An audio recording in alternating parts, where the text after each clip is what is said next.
ചെറിയ പാട്ടും ചെറിയ കട്ടനും.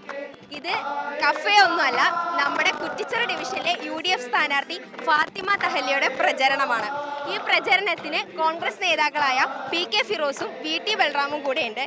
അപ്പോൾ എങ്ങനെ, കുറ്റിച്ചിറയിൽ ഫുൾ ഫാത്തിമ തരംഗമാണോ? തീർച്ചയായിട്ടും കുറ്റിച്ചിറ UDFന്റെ ഒരു ഉരുക്കുകോട്ടയാണ്. ഇത്തവണ അത് ഒന്നുകൂടെ അരക്കെട്ട് ഉറപ്പിക്കാനുള്ള ഒരു തെരഞ്ഞെടുപ്പ് പോരാട്ടത്തിന് വേണ്ടിയിട്ടാണ് പ്രിയപ്പെട്ട ഫാത്തിമ തഹല്യ ഇവിടെ മത്സരിക്കുന്നത്. ഇപ്പോൾ തന്നെ കണ്ടില്ലേ, പാട്ടും ചായയുമാണ്. വളരെ വൈവിധ്യങ്ങളുള്ള ഒരു സ്ഥലമാണ് കുറ്റിച്ചിറ. സാംസ്കാരിക വൈവിധ്യങ്ങൾ, സംഗീതം, ഭക്ഷണം, ഈ കുറ്റിച്ചിറയിലെ പ്രശസ്തമായ കുളം, ഇഷ്കാൽ പള്ളി, അങ്ങനെ ഒട്ടേറെ വൈവിധ്യങ്ങൾ. ഇവിടുത്തെ മനുഷ്യരുടെ ഒരു സ്നേഹം, അവരുടെ ആതിഥേയത്വം ഒക്കെ വളരെ ഫേമസ് ആണ്. ഒരു ന്യൂജന് പറ്റിയ പ്രചരണമാണ്. ആ ഒരു എന്താ പറയുക, ഈ ഒരു വൈബാണ് കുറ്റിച്ചിറയുടെ യഥാർത്ഥമുള്ള വൈബ്. അതിൻ്റെ ഒരു നേർചിത്രമാണ് ഈ ഒരു പ്രോഗ്രാമിൽ പോലും കാണുന്നത്. ഇത് തഹല്യയുടെ ഓരോ ദിവസത്തെ വ്യത്യസ്തമായ പ്രോഗ്രാമുകളും ഈ രീതിയിലാണ് മുന്നോട്ട് പോയിക്കൊണ്ടിരിക്കുന്നത്. എങ്ങനെയാണ് ഈ പ്രചരണം, ഈ കോഴിക്കോട് കോർപ്പറേഷൻ തിരിച്ചു പിടിക്കാനുള്ള ഒരു പോരാട്ടത്തിൽ തഹല്യനെ മുന്നിൽ നിർത്തി, അപ്പോൾ വിജയം ഉറപ്പല്ലേ? തീർച്ചയായിട്ടും ആ നിലയിലുള്ള നല്ല മാറ്റം ഉണ്ടാകുന്നുണ്ട്. എല്ലായിടത്തും പോസിറ്റീവായിട്ടുള്ള നല്ലൊരു വൈബ് കാണാൻ സാധിക്കുന്നുണ്ട്. ഇവിടെ കുറ്റിച്ചിറയിൽ പ്രത്യേകമായിട്ടുള്ള ഒരു അന്തരീക്ഷമാണ്. ഇതിൻ്റെ ഒരു നൂറ്റാണ്ടുകൾ നീളുന്ന ഒരു സാംസ്കാരിക പൈതൃകത്തിൻ്റെ ഒരു തുടർച്ചയാണല്ലോ. എനിക്ക് തോന്നുന്നു ഈ കോഴിക്കോടിൽ നല്ല കേരളത്തിലെ തന്നെ ഏറ്റവും കൂടുതലൊരു മൾട്ടി കൾച്ചറൽ മൾട്ടി എത്നിക് അന്തരീക്ഷമുള്ള ഒരു പ്രദേശമാണ്.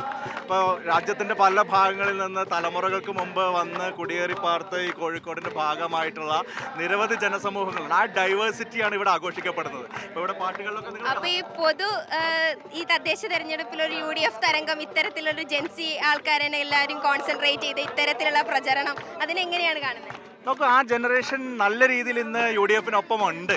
അത് സാമൂഹ്യ മാധ്യമങ്ങളിലൊക്കെ നിങ്ങൾക്ക് കാണാൻ സാധിക്കുമല്ലോ.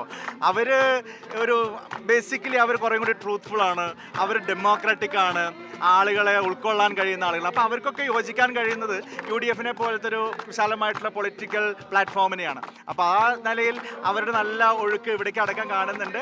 അതോടൊപ്പം കോഴിക്കോടിൻ്റെ പ്രത്യേകതകളുണ്ട്. തീർച്ചയായിട്ടും ഇത്തവണ നല്ല ഒരു മുന്നേറ്റം കാഴ്ചവെച്ച് UDF ഭരണം പിടിക്കുമെന്നുള്ള അവസ്ഥയിൽ തന്നെയാണ്. അതിന് തഹല്യ അടക്കമുള്ള യുവ സാരഥികൾ നൽകുന്ന ഒരു പ്രസരിപ്പും ഊർജവും അവരുടെ ഒരു യൂത്ത്ഫുൾനെസ്സും അതിന് വലിയ മുതൽക്കൂട്ടായി മാറുന്നുണ്ട്.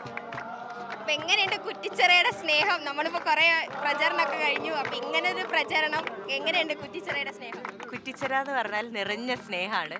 ഓരോ സ്ഥലത്തും ഇതിന് നൂക്ക് ആൻഡ് കോർണർ നമ്മൾ എത്തിച്ചേർന്നാൽ ഈ ആളുകളുടെ സ്നേഹം അറിയാൻ പറ്റും. ആ വൈബാണ് നിങ്ങൾ കാണുന്നത്. അപ്പോൾ എന്തായാലും UDF സ്ഥാനാർത്ഥിയുടെ കുറ്റിച്ചിറയ്ക്ക് നൽകുന്ന സ്നേഹവും ഈ വൈബും ന്യൂജനാണ്. ജിഷ്ണു മീനങ്ങാടിക്കൊപ്പം ഗോപിക അരവിന്ദ്, മീഡിയ 1 കോഴിക്കോട്.